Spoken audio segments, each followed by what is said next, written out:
आम्हाला जोपर्यंत ह्याची उत्तरं मिळत नाही तोपर्यंत आम्ही शांत बसणार नाही। आता ह्याच्यामध्ये आदल्या दिवशी 27 जानेवारीला रोजच्या वेळेपत्रानुसार दादा संध्याकाळी म्हणजे जेव्हा कॅबिनेटच्या बैठका झाल्या, दादा म्हणाले होते अधिकाऱ्यांना की 4-5 तास मी माझी कामं करेल, काही अधिकारी मला माझ्या पार्टीतले काही अधिकारी भेटणार आहे आणि काही नेते भेटणार आहेत आणि काही कर्मचारी भेटणार आहेत, त्यांच्याशी मी चर्चा करेल आणि मग मी मुंबईला जाईल असा दादांचा त्याच्यामध्ये त्या ठिकाणी अंदाज होता। ताफा सुद्धा लागला होता। एक फार मोठे नेते दादांना भेटण्यासाठी येणार होते, ते वेळेत येणार होते पण उशीर झाला। ते उशिरा आल्यामुळे आणि चर्चा उशीरपर्यंत सुरू राहिल्यामुळे दादांचा वेळ त्याच्यामध्ये गेला आणि 5-5:30ला जे दादा गाडीने जाणार होते ते गाडीने जाऊ शकले नाही, त्यांना पर्याय राहिला नाही, त्यांना विमान बुक करावं लागलं आणि म्हणून 7:13 म्हणजे संध्याकाळी दुसऱ्या दिवशीचं विमान हे आदल्या दिवशी म्हणजे 27 तारखेला तिथं बुक झालेलं आपण बघितलं। पूर्व विदर्भातील एक कुठले तरी नेते हे मोबाईल चेक करा दादांचे, नाही तर लँडलाईनवर कोणाचा फोन होता काय होता मला माहित नाही, पण मला जे कळालेलं आहे सही करावीच लागते, फार महत्वाची फाईल आहे। आणि मग ती फाईल कुठे हे जेव्हा बघितलं गेलं ती फाईल घरी नव्हती, ती फाईल मंत्रालयाच्या कार्यालयामध्ये होती दादांच्या। दादा कुठलीच फाईल मोकळी ठेवत नाहीत, पण अचानक ती फाईल तिथं होती। मग ती दादांनी बोलवली, बोलवण्यात येण्यात मुंबईचं संध्याकाळचं ट्रॅफिक तुम्हाला माहिती आहे, ती फाईल पोहोचूस तर वेळ गेला। वेळ गेल्यानंतर ती फाईल आली, पण एक मोठा नेता आपल्या पक्षाचं बोलत असेल तर सही तर करावीच लागेल आणि मग दादांनी ती सही केली। ती फाईल यूज तर सही करूस तर त्याच्यामध्ये दुर्दैवाने त्या ठिकाणी वेळ गेला। आता ह्याच्यात खोलात जर जायचं असेल कारण आमच्या पण ओळखी तिथं आहेत, आमच्या पण जीवाची माणसं आहेत।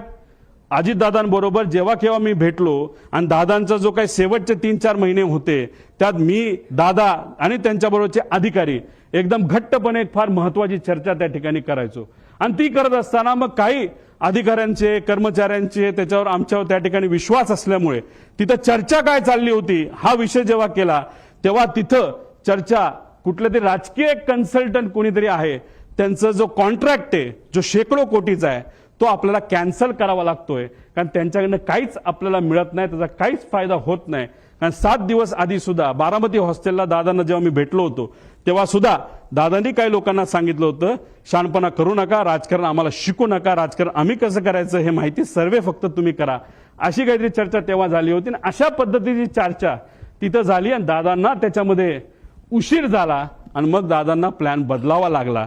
आता हे सगळे बॅकग्राऊंड तुम्हाला फक्त सांगतोय, त्याचं कारण असं की प्लॅन का बदलावा लागला। आता मी येतो 28 तारखेला। आता काही लोक म्हणतात उपमुख्यमंत्री आहेत, दादा कडक होते, शिस्तीचे होते, दादांनी सांगितलं असेल पायलटला ए बाबा उडलंच पाहिजे, पण दादांचं स्टेटमेंट तुम्ही बघा, ते स्वतःच्या मुखातून ते काय बोलतात। तुम्हाला ते तिकडनं जाणं गरजेचं होतं कारण वैमानिकाचा दिवस आला की उशीर झाला तर मला निघून जावं लागलं कारण ते अलीकडचे तास म्हणजे दादा कधी पण विमान उडवत असताना कॅप्टनला विचारायचं बाबांनो काय वाटतं, जायचं का नाही जायचं, उडायचं का नाही उडायचं, काय अडचण आहे, तुम्हाला जे वाटतं ते करा। एका ठिकाणी त्यांना यायचं होतं, मुंबईकडनं ते उडले पण होते, माझा अंदाजे 2-2.5 वर्षापूर्वीची गोष्ट असेल, हेलिकॉप्टरले होतं, लोणावळ्याला धुक्क वाढलं होतं। दादांना त्या कॅप्टनली सांगितलं थोडंसं दुःख जास्त आहे, रिस्क आहे, पण आपल्याकडे डबल इंजिन हेलिकॉप्टर आहे, अजिबात दादा काळजी करू नका। दादा म्हणले काय नाही, मुंबईला परत दे। दादा परत मुंबईला गेले आणि गाडीली पुण्याकडे त्या ठिकाणी आले। हे दादांची वस्तुस्थिती होती। दादांचं एक मत होतं, जो एक्सपर्ट आहे, जो त्यातला एक्सपर्ट आहे त्याचा ऐका, अभ्यास करा, रिस्क उगाचच त्याच्यामध्ये त्या ठिकाणी घ्यायची नाही, अशी दादाची भूमिका होती।